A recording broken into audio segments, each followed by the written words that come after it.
Hey guys, welcome back to my channel. It's Kionna Sharice, and realizing that I look like I don't have a top on.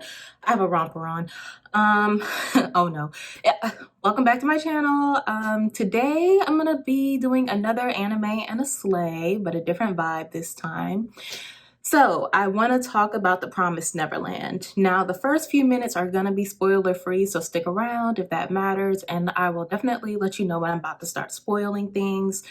But I'm basically going to be, it's like a mix of a review, complaint, like praise, all of that. Yeah. All right, I hope this is close enough. I just changed it up a little bit. I'm going to go ahead and get started with the makeup because y'all know this is not my forte. I keep trying. So basically forgive me if I never look in the camera and I'm looking everywhere else. I have my notes here on what I want to talk about, and I have the same makeup available as I think it's my last video. I posted it. It's what I packed in my bag for when I moved, like my essential favorite makeup right now. Calm down. So yeah, that's gonna be that makeup. I will try to link what it is below again, but I may not, so let's see. So The Promised Neverland is a anime. Well, it's based off a manga, but it's an anime. And the first season of the show was amazing. So the premise of the show, the non-spoiler premise, is there are a bunch of kids living at this orphanage, Grace Field, and they all love each other, good kids, all of that. But then something happens that makes them realize that home is not what they thought it was. There's some not good things afoot. The first season of the anime was excellent. I talked about it on my IG pretty often, recommending it. It's a great show. It's only like 12 episodes, but they fit a lot in, and I'll get to that, my praise of that later. But this video starts because season 2 came out. It was, I don't know, maybe a year later or something like that. And this show is pretty popular among people who like watching manga. So season 2 was well awaited. Season 2 comes out, and I'm watching. Right now, it just came out this year, so I'm watching as it's released every week. When I first watched season 1, it had already been out for a while, so I just binge watched the whole thing. So I'm watching season 2, and this time, I can follow along with the community as they're watching it and see what they think, especially the people who have read the manga and know what's supposed to happen. And I'm hearing from the community that I watched a few videos, follow people on Twitter, stuff like that, and tweeze my eyebrows a little bit, just a little bit. I'm still trying to grow them out. But from the videos I'm watching, I'm hearing that it seems like season 2 is just moving way too quickly, but they were just kind of like, hold on. And then something happens that makes them go, hold on, wait a minute. So apparently the anime skipped right over an arc in the manga called the Goldy Pond Arc. And as an anime watcher, I wasn't sure how important that is, because I do know in anime, I don't know much about the industry, but I do know that they have to switch things around a little bit, but you still need to get the main point of the story across, right? So they were speeding a lot of things up, and they skipped this whole arc. So a lot of videos at this point were just saying, if you're really interested, just read the manga right now, stop the show and read the manga. And I switched back and forth between manga and manga because I'm not sure which one is right. They said just stop and go read it. Because also another thing that people could tell at this point is they were trying to finish the whole manga in season 2. And to put it in perspective, season 1 was about, if I remember the number right, it was 38 chapters. But there's 150 more chapters left, about 150 more chapters left. So people were just like, how exactly are you about to do that in another 12 episodes? So at this point, I did stop watching the show and decided to read the manga, and I've been reading that. I finished it, but I read that over the past like about 2 weeks, been talking about it on my IG as well. And now that I did that, and I also finished up the anime after I read the manga, I am here with thoughts.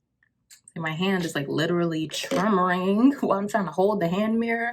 Probably should have ate lunch. So yeah, over here in my notes, I'm gonna talk about my thoughts on the manga first, and then my thoughts on the anime second. And I wrote my notes as I thought about them, so I should have took some time to make sure they were in order. So my bad if it sounds a little wild.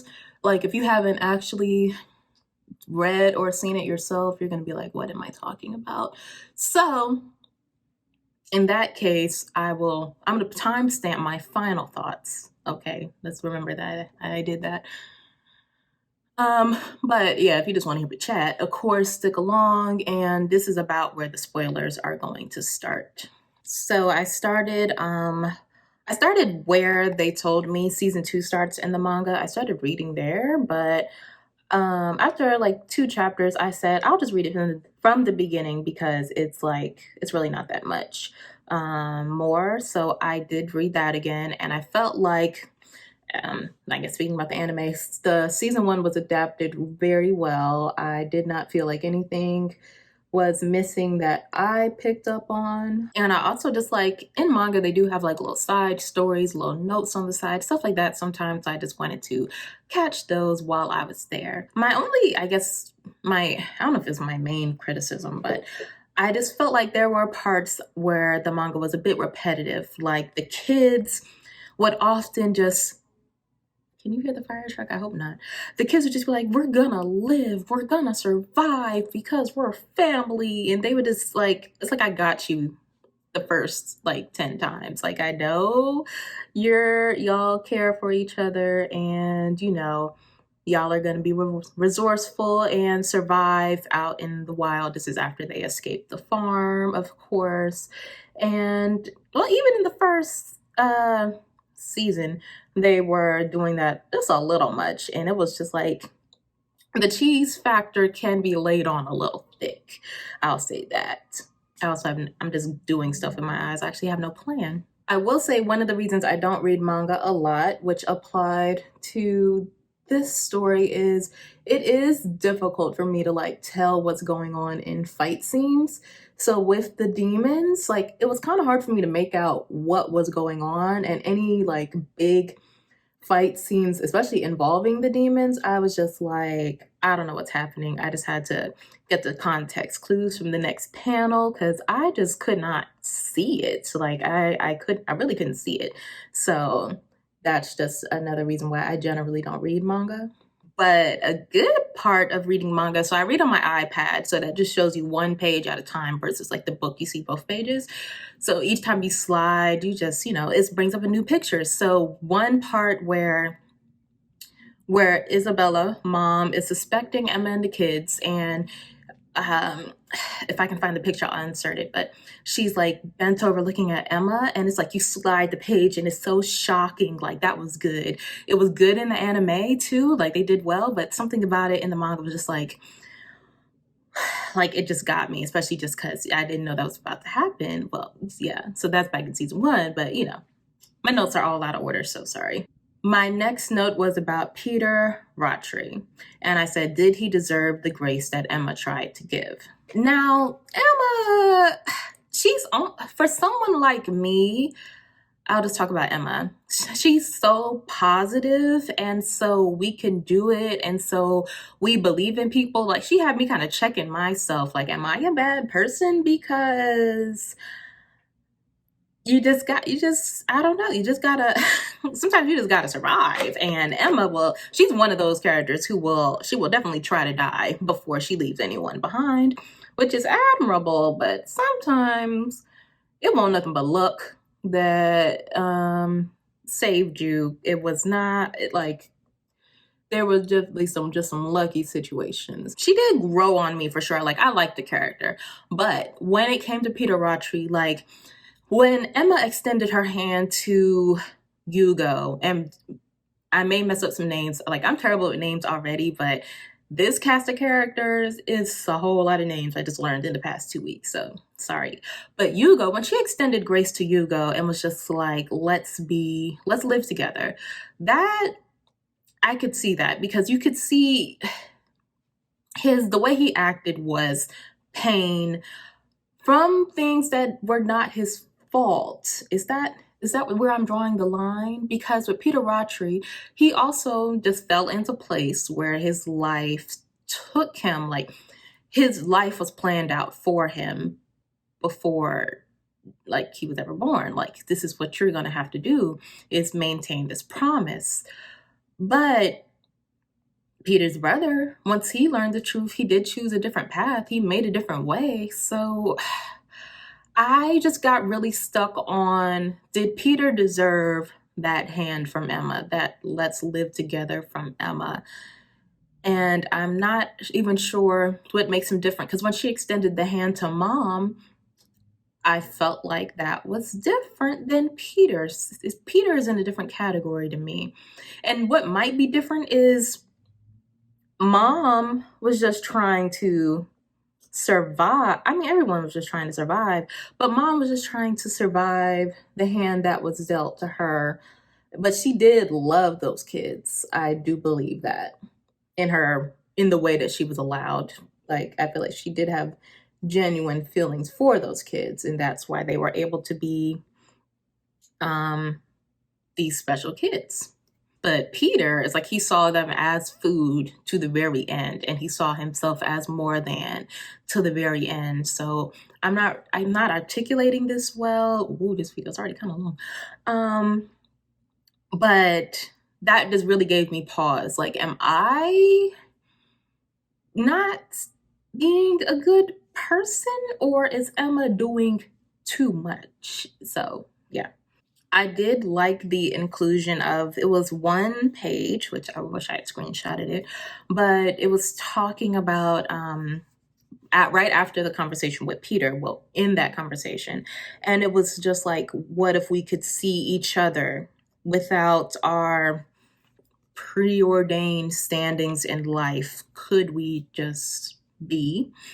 Could we be friends? Could we be good together? I don't know. You could tell, I think it must have released last year or something. Like, there were some all of the images on that page were from like current events, like some stuff about coronavirus. I saw some stuff about like police brutality, etc. So I just liked the that they included that they thought to draw that kind of, I don't know. It was just like, it was a little moment for me. So I was just like, okay. Two things that like really, I guess, upset me, like upset me as like as a person. I don't know what I was trying to say, but like really got me. One, at the end, where Mujika and Sanju, like, they gave the evil blood to the citizens of the main city, whatever, you know, where stuff went down at the end, like by the Capitol. And they royalty or whatever rounded up those demons and still killed them.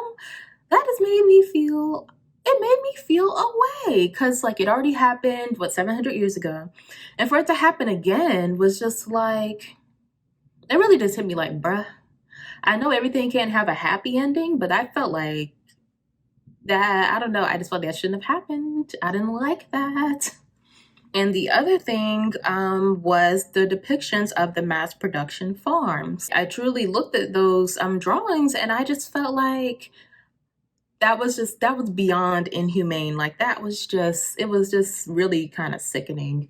And just knowing that Peter Rattray, he was behind that. And that's when I go back to like, how can you extend him your hand? That's what he did to those kids. Like, those kids couldn't even, they were just bodies. They were just bodies strapped down and being pumped so that they could become food. Which, I mean, I could start talking about the mass meat production. I won't do that. I won't do it. But I was just like, yo, that, it just, I don't know, it just really tugged at my dead heart. And I also felt like, I don't know, did they even show it at all in the anime? If they showed it at all, it wasn't good enough. But I don't think they even did, like, not enough for you to like really get the impact of like what was going on in this world. Kind of wishing I packed my liquid blush right about now, but that's fine. Goldy Pond, I can't believe I waited this long to get to that part. Not including that in the anime is crazy. Like, half of the character development, let me blend this out. And when I'm talking about Goldy Pond, I guess I haven't looked up online if they call it more than one arc, because I'm not just talking about at Goldy Pond, but what happens basically afterwards until close to the end, pretty much.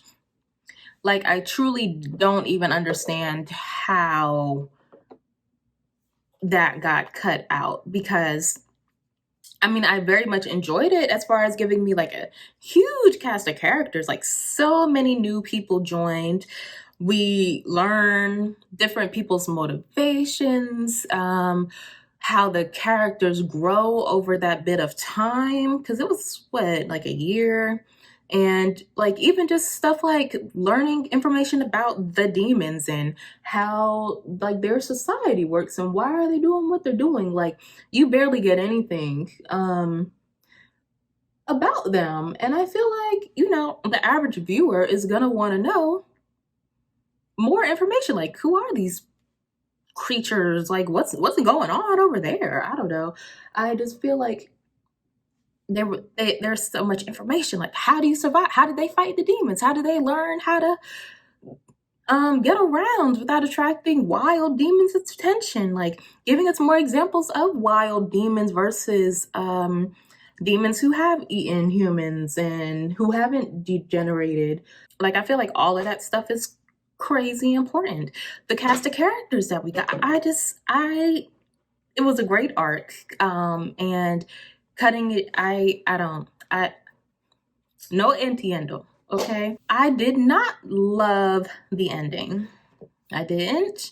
And it was because I felt like it just felt really anticlimactic and not fair, I guess. I don't know. Like I said, I know everything can't have a happy ending, but it should at least, I mean, it should have a better ending than that. I don't know. I just felt like, you know, Emma is doing all this stuff for her family, and she's the one person who can't remember her family. Like, I mean, she meets up with them in the end, but that's not the same. Like, of course, after she spends time with them and just her being who she is, I'm sure she'll like feel the love for them again. And they've always, I mean, they never forgot how they felt about her. Like, things are going to be okay. But I'm just like, that's just super not fair to Emma. I did not like that. And I said, I probably would have liked it if they had just, if everyone made it to the human world and it just cut off there. Like, we know they made it. We don't know what's still going on over there, but it could have stopped there.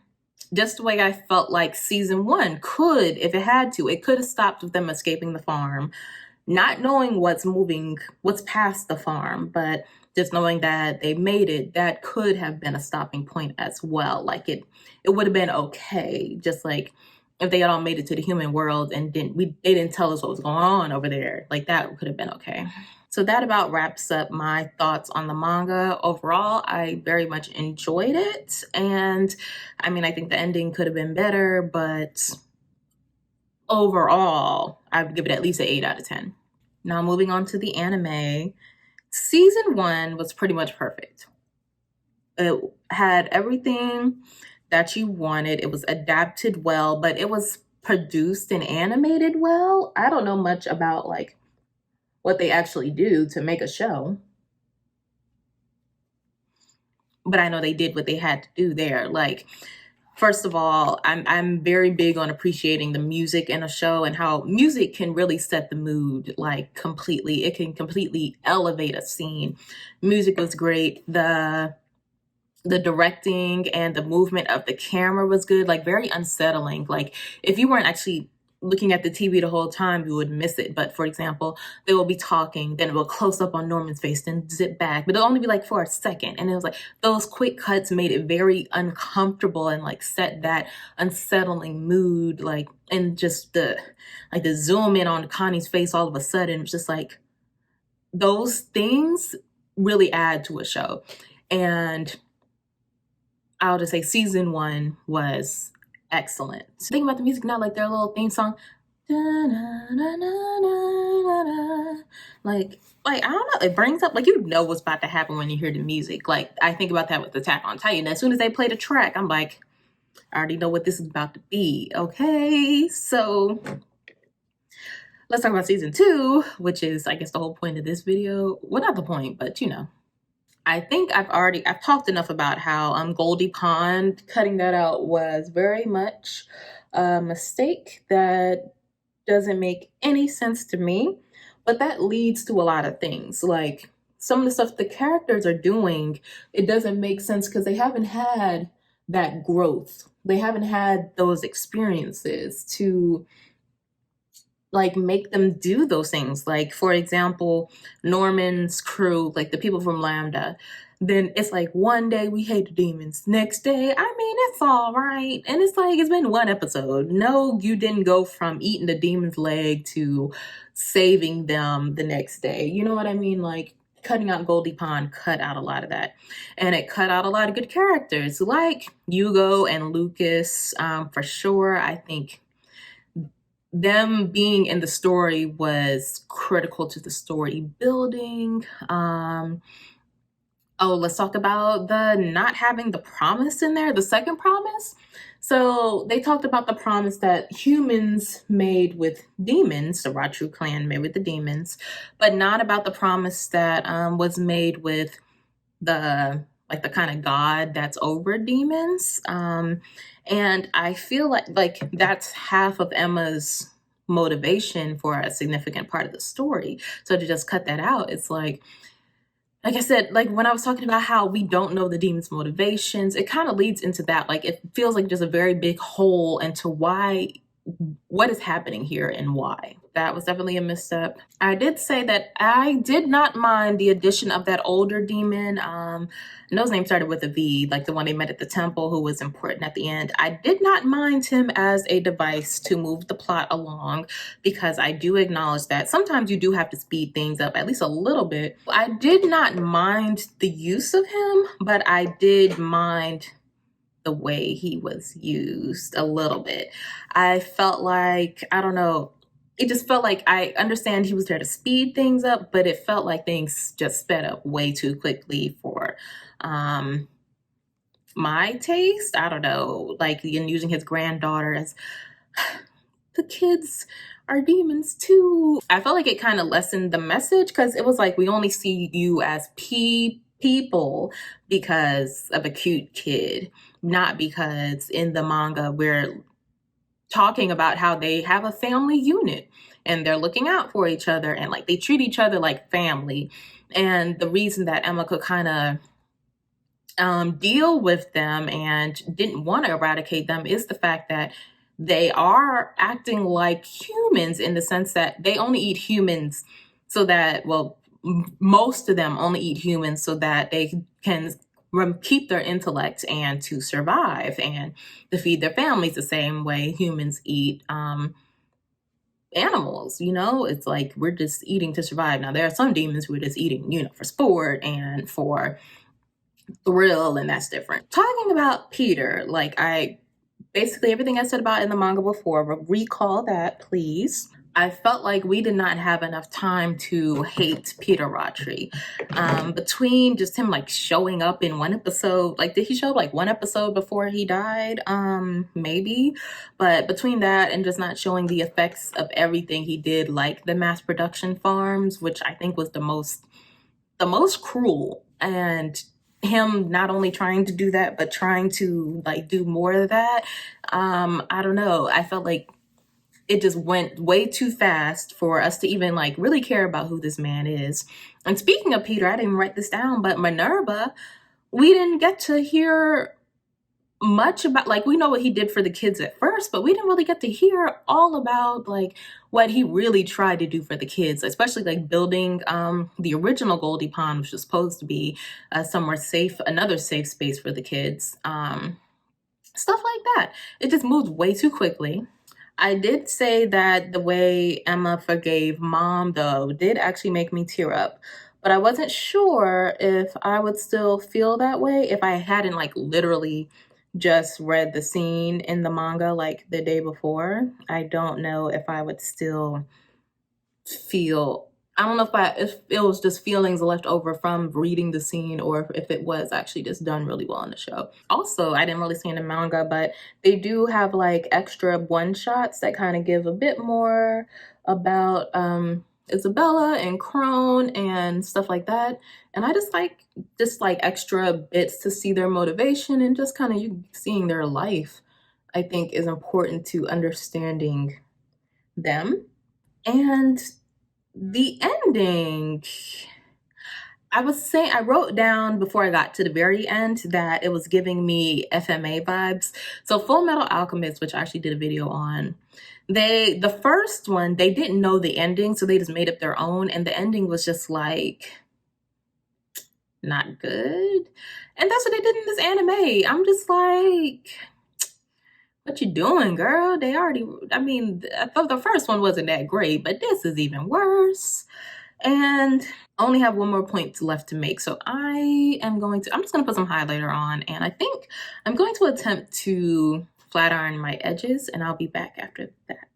Y'all, I haven't used a flat iron, like my own flat iron, in probably several years, 5+ years, and it's smoking, just cutting on. Is this a problem? Oh no. All right, I got scared, so I didn't actually end up doing too much. The main thing I cared about, my edges, really. I definitely got too scared to like get this part. I'm not even sure, like, do people, when they get a silk press, do they lay down their edges? I don't know. I didn't want to have to like put extra product in my hair because then I would be more pressed to wash my hair. This does not look good. I think I need to switch to a middle part so it's not as much hair lifted. All right, I think that's better. A little perfume.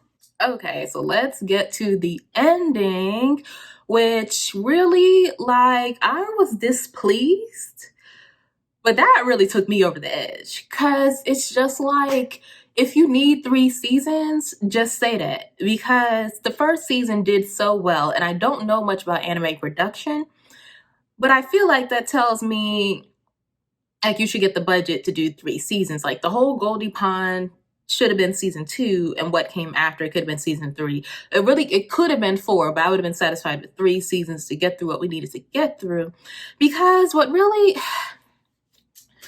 was a problem was they did a montage at the end, like a PowerPoint presentation, the last 3 minutes of everything they didn't cover. They showed a meeting with the demon god person for the second promise, which they never mentioned.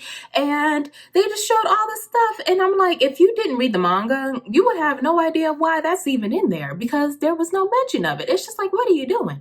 If you're gonna cut it out, then commit. But don't throw that in there. Like, it was disrespectful. I feel disrespected that they just did that montage at the end. Like, oh, you wanted to see all the parts we cut out, girl? Let me draw some pictures up real quick. Not even gonna be motion. Let's just draw a couple pictures real quick and throw it in there. So that's what really tanked the anime for me. It's like, what would you do that for? My lips are kind of popping. I like, To sum it up, we're back in the spoiler-free zone again. The manga is absolutely worth reading if you enjoyed watching season 1 already and you want to know more, because season 2 not about to tell you anything. I'm going to tell you that. They're not going to tell you a thing, so you might as well read the manga if you're into it. And if you're not into it, season 1 for me stopped at a place where I could be satisfied, and it was excellent. So I do recommend season 1. Season 2, I mean, I guess somebody liked it, but no, like we need like a FMA Brotherhood type of treatment. Go do it again. They'll do it again and give me a season 2 and 3 because it needed to be 2 separate seasons to cover all of that material. Like I said, 150 chapters. They tried to put into 12 episodes. No, ma'am. So that is it for my review. Let's get into the look. I forgot all about doing my little slow-mo shots ever since the one time I did them. I never did them again. I just forgot. So, girl, let me do that, I guess.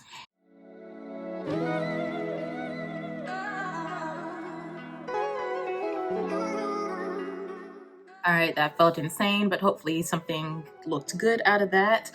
I feel like this is a good face. Yeah. And I'm just about to go get go get me an appetizer before I go to my wax appointment. That's it.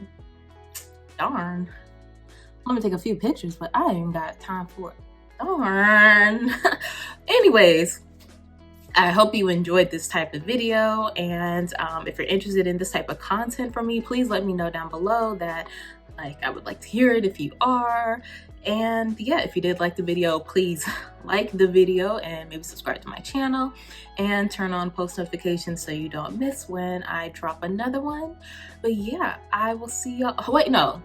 Now that I gave my thoughts, give your thoughts down below. No spoilers though, but I like to keep it spoiler free where I can. But let me know what y'all thought about the Promised Neverland situation down below. Like, what do you think? But yeah, I will see y'all in the next one. Bye.